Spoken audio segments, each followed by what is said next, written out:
हरे कृष्णा, राधे राधे। आज का दिन आपका शुभ हो। भगवान श्री कृष्ण आप सभी के ऊपर अपनी कृपा दृष्टि बनाए रखे और आप सभी की मनोकामनाएं पूरी करें। आज तारीख है 23 जनवरी, दिन है गुरुवार का और आज सूर्योदय होगा 7:13 पर और सूर्यास्त होगा 6:03 पर। ब्रह्म मुहूर्त रहेगा सुबह 5:37 से शुरू होगा और 6:25 तक रहेगा।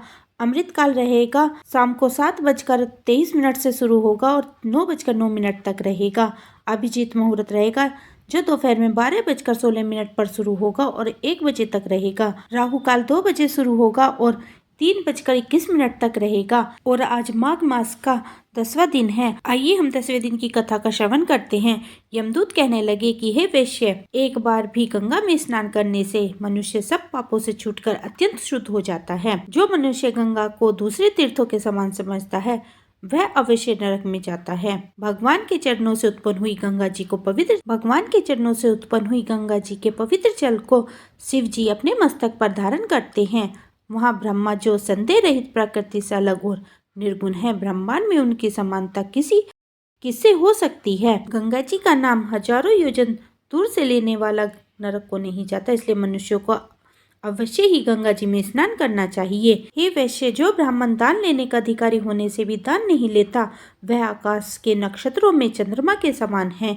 जो कीचड़ से गोड़ को निकालता है, जो रोगी की रक्षा करता है या जो गौशाला में मरता है वह आकाश में तारा होता है। प्राणायाम करने वाला मनुष्य सदैव उत्तम गति को प्राप्त होता है।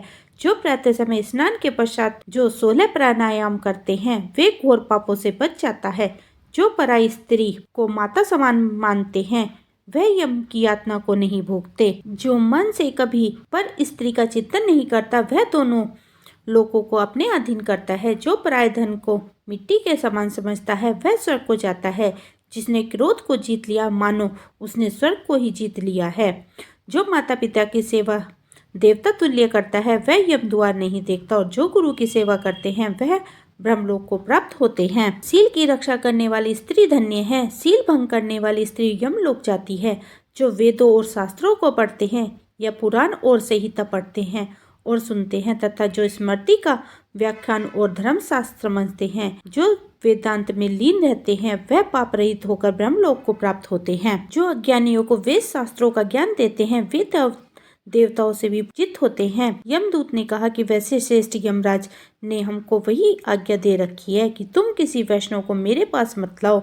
हे वैश्य, पापी लोग को इस संसार रूपी नरक को पार करने के लिए भगवान की भक्ति के सिवाय दूसरा और कोई उपाय नहीं है। भगवान की भक्ति न करने वाला मनुष्य चांडाल के समान समझना चाहिए। भगवान का भक्त अपने माता और पिता दोनों कुलों को तारता है और उसको नरक में नहीं रहने देता। और जो मनुष्य वैष्णव का भोजन कराते हैं वे भी भगवान की कृपा से श्रेष्ठ गति को प्राप्त होते हैं। बुद्धिमान को सदैव वैष्णव का अन्न खाना चाहिए जिससे बुद्धि पवित्र होकर मनुष्य पाप नहीं करता है। गोविंदाय नमः इस मंत्र का जाप करते हुए जो मनुष्य मृत्यु को प्राप्त होता है वह परम धाम को प्राप्त होता है, इसमें कोई संदेह नहीं है। ओम नमो भगवते वासुदेवाय मनमोहन नारायण इस द्वादशी अक्षर मंत्र या ओम अष्टाक्षर मंत्र का जाप करता है उसके ब्रह्मा इत्यादि सब पाप नष्ट हो जाते हैं। बोलिए कृष्ण भगवान की जय। इसी के साथ हमारा 10वां अध्याय संपन्न हुआ। आइए हम भगवान के एक सच्चे भक्त की कथा का श्रवण करते हैं। एक संत थे, वे भगवान राम को मानते थे। कहते थे यदि भगवान के निकट आना है तो उनसे कोई रिश्ता जोड़ लो।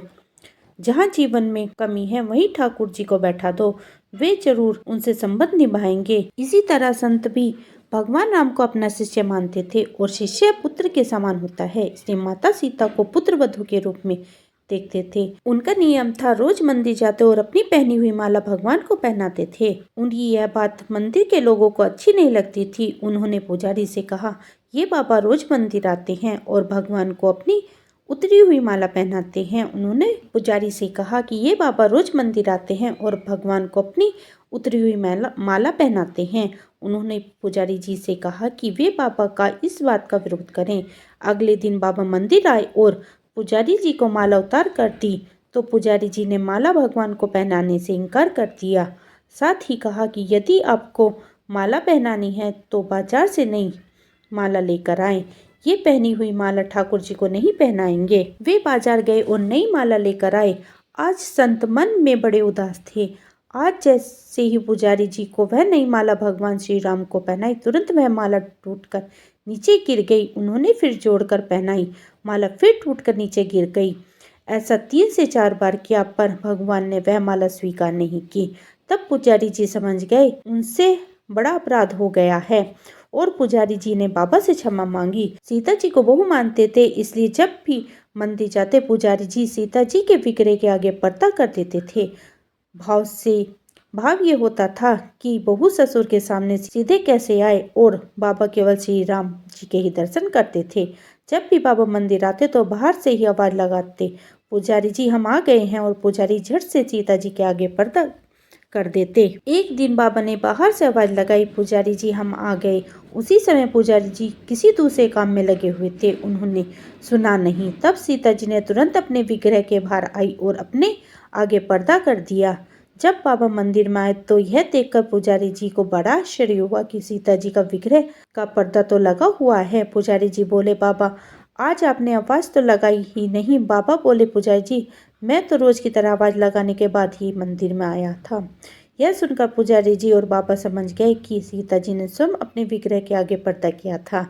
आज से हम मंदिर में प्रवेश ही नहीं करेंगे। जब बाबा रोज मंदिर के सामने से निकलते और बाहर से ही आशीर्वाद देकर चले जाते। भगवान से अगर हम कोई रिश्ता जोड़ते हैं तो वो भी संबंध निभाते हैं। सच्चे भक्त को वो कभी निराश नहीं होने देते। बोलिए रामचंद्र भगवान की जय। ऐसी ही नई नई कथा कहानियों के लिए आप मेरे चैनल को सब्सक्राइब कीजिए और वीडियो को लाइक कीजिए और अपने परिवार और मित्रों में शेयर कीजिए। मैं आपके लिए लेकर आती हूँ माघ मास का 11वां अध्याय और एक और नई कहानी। तब तक के लिए हरे कृष्णा, राधे राधे।